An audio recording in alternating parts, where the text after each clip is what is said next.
खैर, तो fade tapering, quantitative easing उस तक बात हो गई। अब आते हैं फॉरेक्स रिजर्व पे।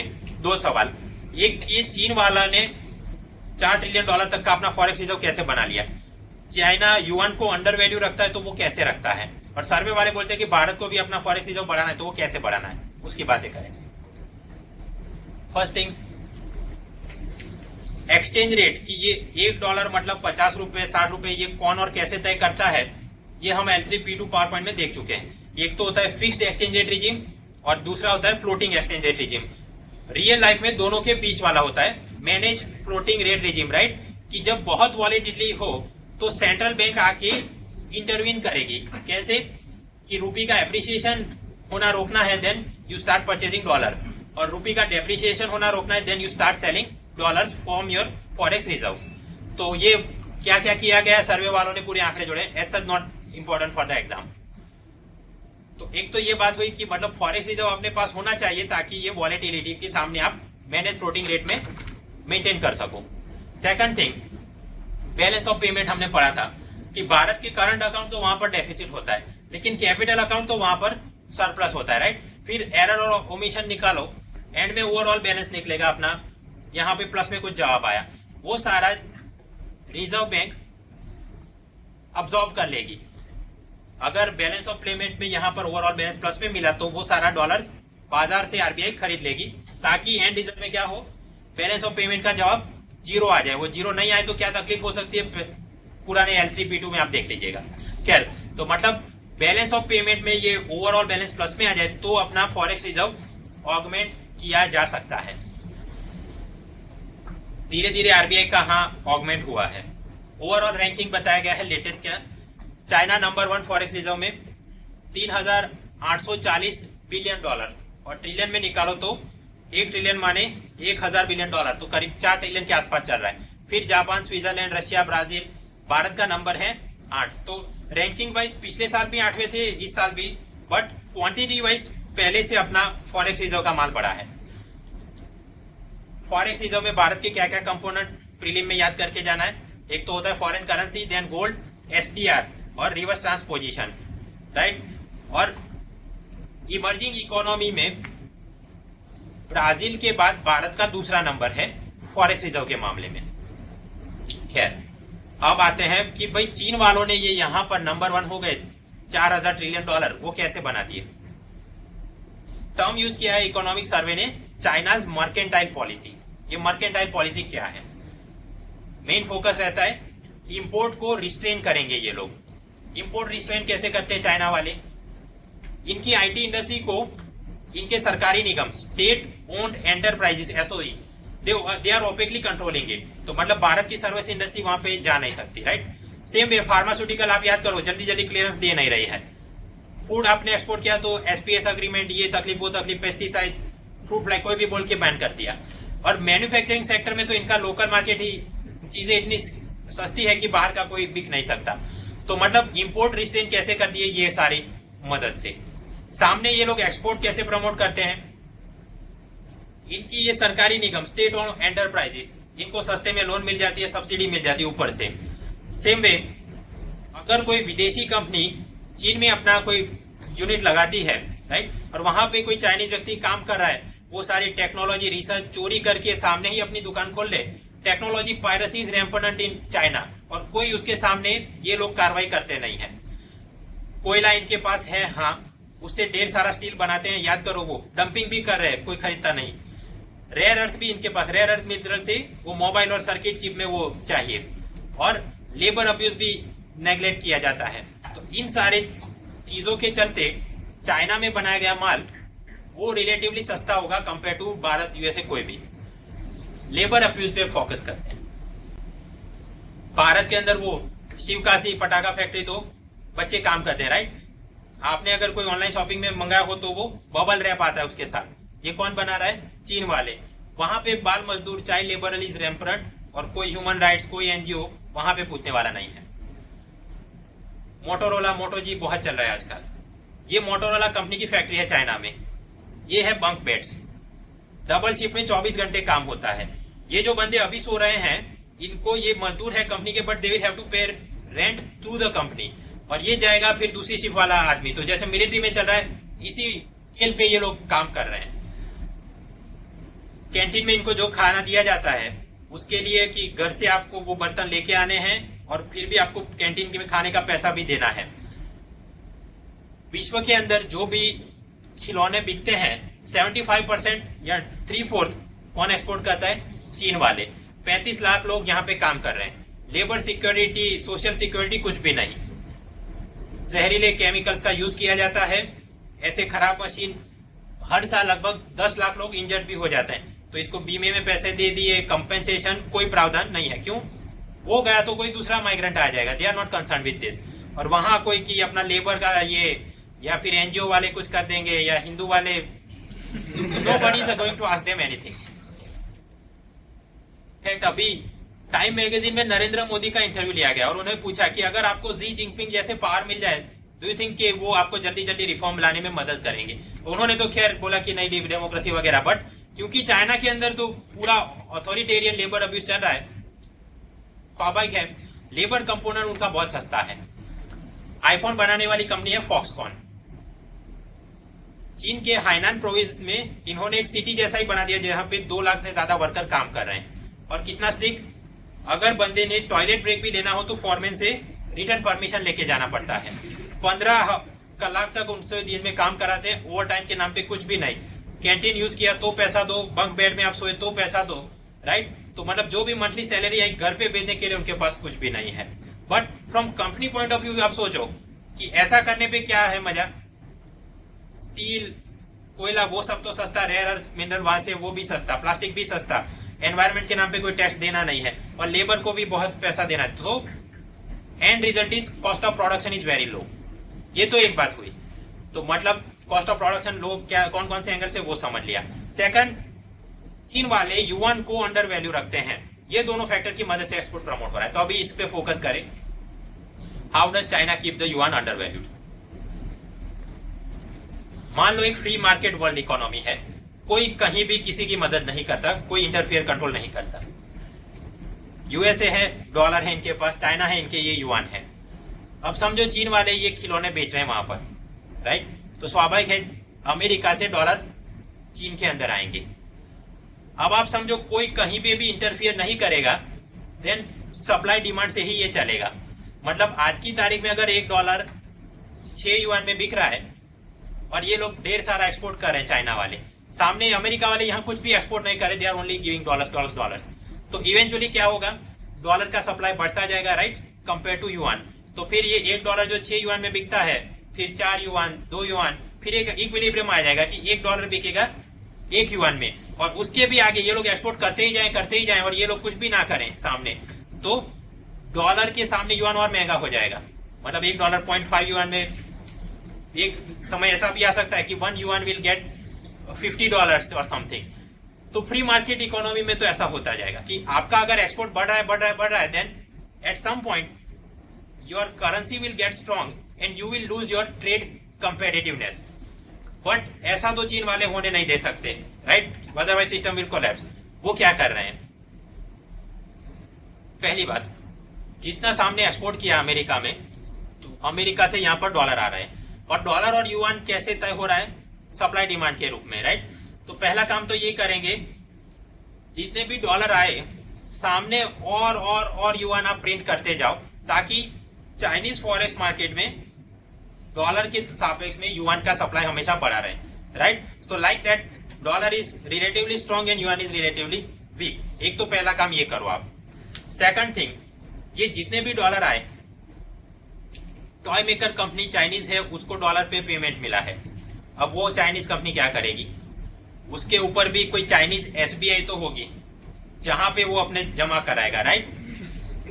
वहां से वो डॉलर फिर जाएंगे चाइनीज आरबीआई, मतलब पीपल्स बैंक ऑफ चाइना में, या फिर ओपेकली डाइवर्ट होके जो चाइनीज एसबीआई होगी उसका मालिक कौन होगा? Chinese communist government. तो फिर ये सरकार तय करेगी कि वो डॉलर का क्या करना है। बाय डिफॉल्ट ये लोग करते हैं, जितने भी डॉलर आ गए वो सारे वापस आप निवेश कर देंगे in the US treasury bonds. ठीक, तो आप देखो यहाँ पे ढेर सारे खिलौने एक्सपोर्ट किए, सामने डॉलर मिल गए, बट यूएस ट्रेजरी बॉन्ड में वापस वो कर दिए। तो अगेन आप देखो कि डॉलर सप्लाई यहाँ पर तो कम हो गया और युआन तो छापते रहो। So yuan is always weak compare to dollar. Additionally इसके आगे भी अगर पीपल्स बैंक ऑफ चाइना को लगे कि भाई वापस युआन स्ट्रांग हो रहा है तो वो खुद से डॉलर खरीदना शुरू कर देंगे। बॉटम लाइन इज कि जैसा जैसा डॉलर सप्लाई बढ़ता जाएगा they will somehow try to control it, they will somehow try to keep the dollar strong and yuan week.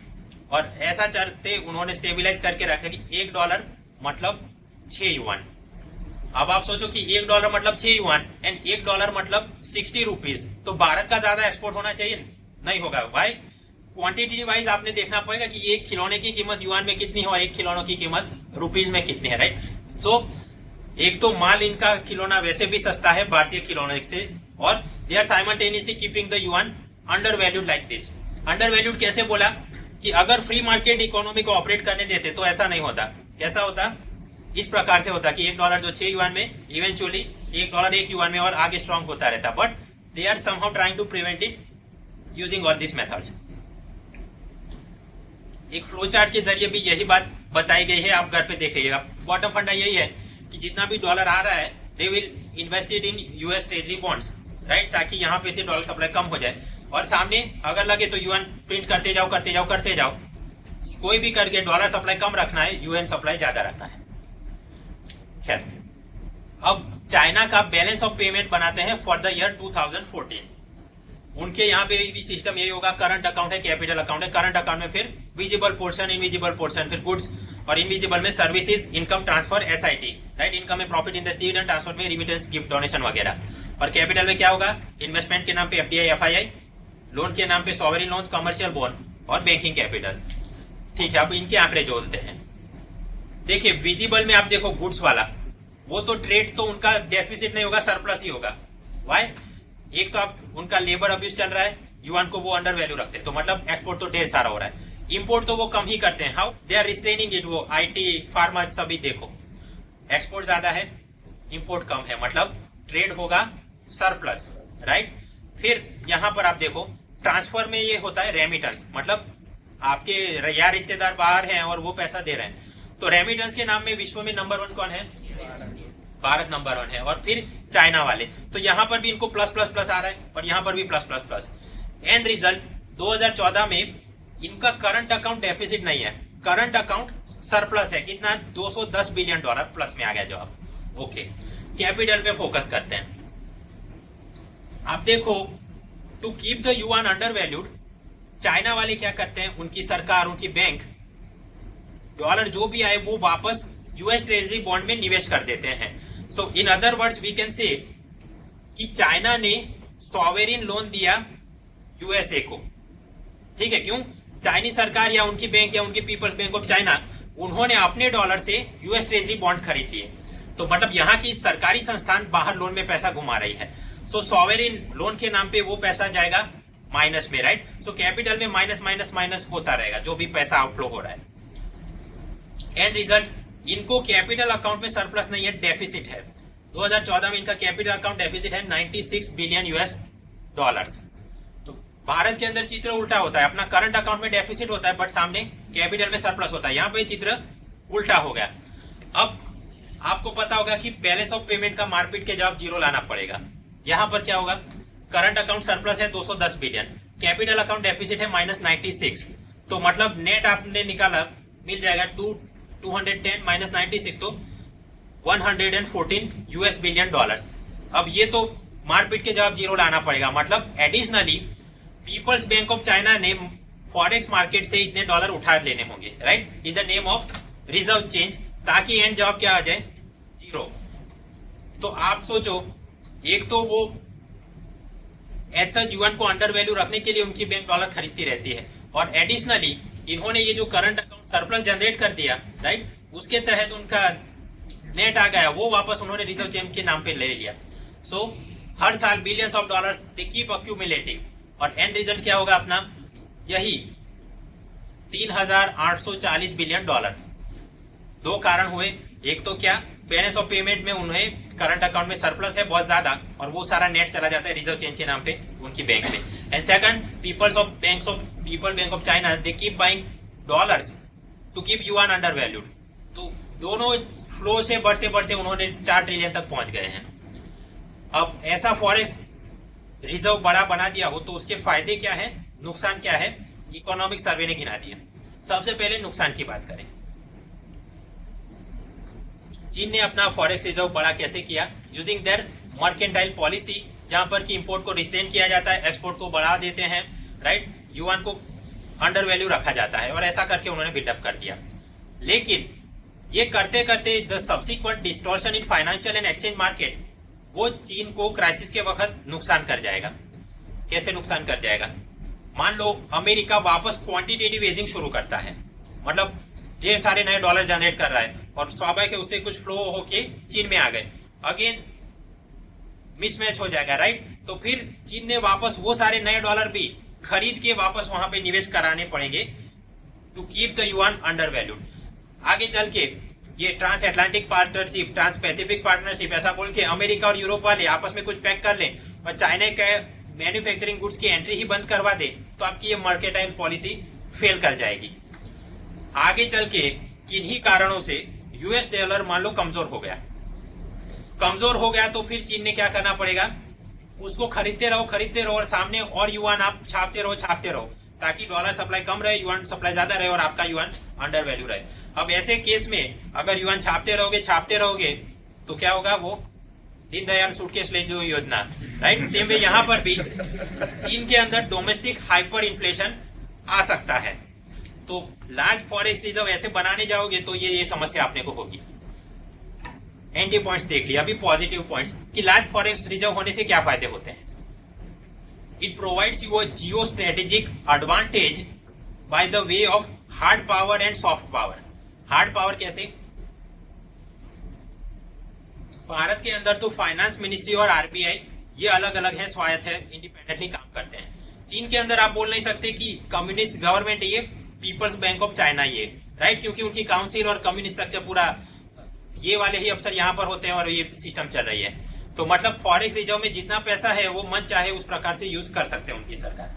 Hard power में कैसे, वो सारे डॉलर लेके कहीं से न्यूक्लियर बॉम्ब खरीद लिया, कोई वेपन्स खरीद लिए, या सीरिया में पैसा दे दिया कि आप ये धमाल करो, कहीं किसी को कुछ आतंकवादियों को फाइनेंस कर दिया। तो इस प्रकार से हार्ड पावर उन्होंने यूटिलाइज किया।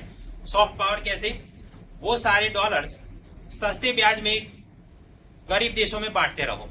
अभी भी उन्होंने ये काम शुरू कर दिया कि कई सारे देश इस सबप्राइम क्राइसिस के बाद फाइनेंशियल क्राइसिस से गुजर रहे थे, लैटिन अमेरिका में, अफ्रीका में, वो सब गए आईएमएफ, वर्ल्ड बैंक, बट वहां से आसान में उनको मदद मिली नहीं। तो इन सबको भी चाइना ने डॉलर से मदद की है अपने फॉरेक्स रिजर्व से। आगे चल के ब्रिक्स बैंक बना तो ढेर सारे डॉलर चाइना कंट्रीब्यूट कर रहा है। Asian infrastructure and investment bank तो वो तो उसके ही दिमाग और पैसों की उपज है, राइट। फिर maritime silk road and silk belt initiative के नाम पे ऊपर, फिर ईरान, इराक के पास, पाकिस्तान, इस तरफ साउथ ईस्ट एशिया, सभी लोगों को ढेर सारा पैसा हम देंगे इंफ्रास्ट्रक्चर प्रमोट करने में। तो ये क्या है, पूरा सॉफ्ट पावर भी वो एक्सरसाइज कर रहे हैं using their large forex reserve. तो मतलब जियो स्ट्रेटेजिक एडवांटेज वो बहुत आपको प्रोवाइड करता है। और भारत ने भी अभी अपना फॉरेक्स रिजर्व चला है अराउंड 300 बिलियन डॉलर्स, उसको बढ़ा के 750 बिलियन डॉलर से लेके 1 ट्रिलियन डॉलर, मतलब 1000 बिलियन डॉलर तक ले जाने की आवश्यकता है। ऐसी सिफारिश इकोनॉमिक सर्वे ने की है। और उसका कैसे आप करोगे, फॉरेक्स रिजर्व कैसे बढ़ाओगे, सर्वे ने बोला है कि हमने चाइना जैसी मर्केंटाइल पॉलिसी या अंडर वैल्यूएशन नहीं करना है। वी शुड ओनली परस्यू कि करंट अकाउंट में सरप्लस हो जाए। करंट अकाउंट में सरप्लस कैसे हो सकता है, भारत के बैलेंस ऑफ पेमेंट में वापस आते हैं। अपना करंट अकाउंट में अभी क्या चल रहा है, विजिबल में ये गुड्स के अंदर तो डेफिसिट, राइट, सर्विसेज में दबता है तो वहां पर सरप्लस है अपना। इनकम में प्रॉफिट इंटरेस्ट डिविडेंड में डेफिसिट है, क्यों, वो एफडीआई एफआईआई में ढेर सारा पैसा है तो उनको प्रॉफिट इंटरेस्ट डिविडेंड के नाम पे वापस देना पड़ता है, यहाँ पर डेफिसिट। और ट्रांसफर के अंदर ये गिफ्ट्स, रेमिटेंसेस, वहां पर सरप्लस। ये अभी अपना चित्र है। और ओवरऑल अपना करंट अकाउंट डेफिसिट है। सर्वे ने क्या बोला, ये डेफिसिट नहीं सरप्लस करना पड़ेगा। तो मतलब ये डेफिसिट है, यहाँ पर इंटरनल आप सोचो डेटा इंटरप्रिटेशन में पॉइंट ऑफ व्यू से यहाँ पर सरप्लस करना पड़ेगा। ये इनकम में सरप्लस करना पड़ेगा, और ये जो एग्जिस्टिंग सरप्लस प्रोवाइड कर रहे हैं सर्विसेज और रेमिटेंस वाले, उसको कुछ और बढ़ाना चाहिए, राइट। आप ये कैसे करोगे? सबसे पहले फोकस यहाँ पर कि गुड्स वाला है उसमें डेफिसिट को खत्म करके सरप्लस करो, और सर्विसेज में सरप्लस है उसको और बढ़ाओ। कैसे बढ़ाओगे? Skill India and make in India. Skill India के तहत आप जनता का राइट स्किल बढ़ाओ ताकि वो high quality goods and services they can produce. Agriculture से कुछ जनता सर्विस और मैन्युफैक्चरिंग में आ जाए, राइट। सो स्किल इंडिया के नाम पे प्रधानमंत्री कौशल विकास योजना, आप कुछ तालीम लो, 8,000 या उससे ज्यादा आपको सर्टिफिकेट के साथ पैसा देंगे, राइट। दीनदयाल मतलब आमिर खान, वो रूरल एरिया और अर्बन एरिया में तालीम वर्ग, और माइनॉरिटीज के लिए नई मंजिल और उस्ताद। इस प्रकार की कोई ना कोई स्कीम से आप जनता को तालीम दो। नेक्स्ट, आप मेक इन इंडिया को प्रमोट करो, उसके 5 पिलर याद करो। प्रोसेस सिंप्लीफाई करो, आईपीआर प्रोटेक्ट करो, 30 सेक्टर पे फोकस, इंफ्रास्ट्रक्चर बढ़ाया, इंश्योरेंस डिफेंस, कुछ नए सेक्टर ओपन कर लिए। तो यहाँ कुछ ना कुछ काम करना होगा, लेकिन समस्याएं भी आएंगी। आप वो लेक्चर याद करो। कोई भी देश 3 तरीके से आगे बढ़ता है, geology, geography and genes. Genes बोले तो लो स्किल मैन्युफैक्चरिंग, राइट। उसमें भारत को क्या क्या समस्याएं आ सकती हैं वो हमने लंबी चर्चा कर ली सर्वे के पॉइंट से ही। और आगे और क्या सुधार की आवश्यकता है, 3 टाइप के पॉलिसी इंटरवेंशन सर्वे ने दिखाए थे कि ऊपर जाओगे उतनी कंट्रोवर्सी बढ़ेगी और इफेक्टिवनेस कम होगी। वो पिरामिड याद करो, एज ऑफ डूइंग बिजनेस के नाम पे कुछ, देन इंडस्ट्रियल पॉलिसी के नाम पे, एंड लास्टली प्रोटेक्शनिज्म, जहां पर effectiveness will be minimum, controversy will be maximum. तो अब आपके पास दिमाग में कुछ बड़ा पिक्चर है, ओके, ये करके सबसे पहले भारत के अंदर ही हम मैन्युफैक्चरिंग एंड सर्विसेज वाला प्रोडक्शन बढ़ाएं, और जब प्रोडक्शन बढ़ जाए तो साथ साथ उसको एक्सपोर्ट भी बढ़ाना है। तो एक्सपोर्ट में अपने को क्या क्या तकलीफें हैं, external, domestic and laws related, वो पिछले लेक्चर में चर्चा की। और एक्सपोर्ट बढ़ाने के लिए आप क्या करो, फॉरेन ट्रेड पॉलिसी 2015 और उसके ये 5 पिलर पिछले लेक्चर और अभी पुराने सेशन में हमने बात कर ली। एंड रिजल्ट क्या होगा, अपना ये जो करंट अकाउंट डेफिसिट है उसके बदले करंट सरप्लस हो जाए। कैसे कि अपना गुड्स में डेफिसिट था, है ना, वो सरप्लस हो जाए। सर्विसेज में सरप्लस तो था ही, बट और सरप्लस और एक्सपोर्ट होता रहे। इन द शॉर्ट टर्म ये इनकम वाले में डेफिसिट ही रहेगा। क्यों? एफडीआई और एफआईआई के चलते उनको देना है, बट वो डेफिसिट धीरे धीरे कम होना शुरू हो जाएगा। और रेमिटेंस भी जो चल रहा है, क्योंकि बाहर के देश में अपना कंट्रोल है नहीं, तो वो भी चलता है, but by and large surplus अपना जनरेट हो जाएगा। और सरप्लस जनरेट होने पर जब बैलेंस ऑफ पेमेंट में जब जीरो लाने के लिए RBI it will mop down all और एब्जॉर्ब ऑल दोस डॉलर्स, तो फॉरेक्स रिजर्व बढ़ जाएगा, राइट। अभी जो $300 बिलियन का है वो बढ़ के हो जाएगा $700 बिलियन या उससे ज्यादा। और वो फॉरेक्स रिजर्व को यूज करके फिर हम अपना project export, soft power, soft diplomacy, वो सारी चीजें प्रमोट करते जाएं। तो मतलब आप जितने पॉइंट जहां पर भी सर्कुलेट करने हैं आप मुख्य परीक्षा इंटरव्यू ऐसे के अंदर जोड़ सकते हो।